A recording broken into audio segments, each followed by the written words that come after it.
13-17-10 dari program studi Teknik Lingkungan angkatan 2017. Jadi di sini saya akan menjelaskan terkait dengan apa sih itu air asam tambang. Nah, air asam tambang sendiri merupakan limbah pencemar lingkungan yang terjadi akibat dari proses pertambangan tersebut. Nah, limbah ini bisa terbentuk dikarenakan adanya proses oksidasi dan bahan mineral pirit atau biasa disebut dengan FeS2 dan bahan mineral sulfida lainnya yang tersingkap ke permukaan tanah dalam proses pengambilan bahan mineral tambang tersebut. Nah, jadi balik lagi ya tadi, berarti dari air asam tersebut ialah limbah pencemar lingkungan. Hai, pasti sudah pada tahu ya apa itu air asam tambang. Kali ini bersama saya, Desmina Anggraini, mahasiswa Teknik Lingkungan angkatan 2018 akan memberikan informasi apa saja sih perusahaan pertambangan batubara.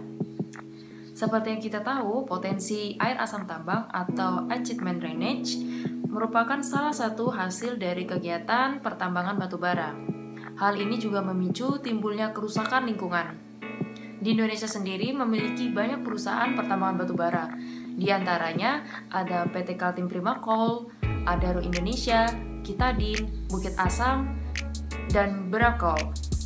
Selain itu, pertambangan batubara terbesar di dunia dipegang oleh Peabody Energy yang berlokasi di Amerika Serikat.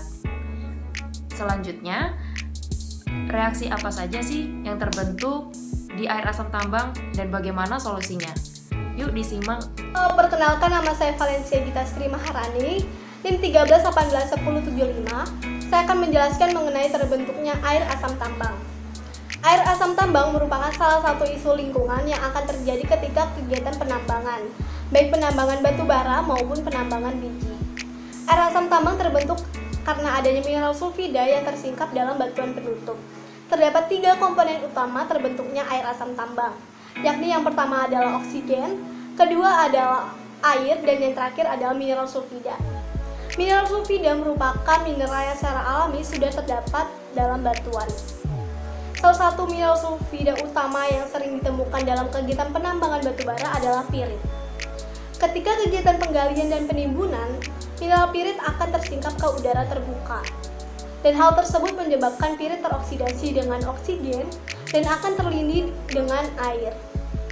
Dari reaksi tersebut akan terbentuknya besi fero, sulfat, dan keasaman H+ yang tinggi, yang dapat menyebabkan nilai pH menjadi turun. Terbentuknya air asam tambang ditandai dengan adanya nilai pH yang rendah, nilai keasaman yang tinggi, nilai sulfat yang tinggi, dan konsentrasi oksigen yang rendah. Sekian yang dapat saya sampaikan. Terima kasih. Baik, sebelumnya izinkan memperkenalkan diri terlebih dahulu. Nama saya Mikael Winitulak, NIM 13-17-1005, mahasiswa program studi Teknik Lingkungan Institut Kalimantan, dan bersama rekan-rekan saya.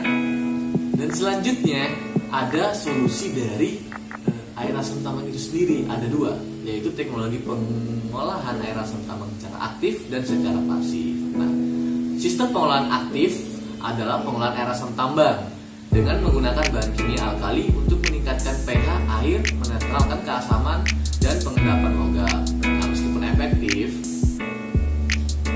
pengolahan aktif mahal bila biaya peralatan, bahan kimia, dan tenaga kerja dianggap sebagai pertimbangan dalam melakukan sistem pengolahan aktif itu sendiri.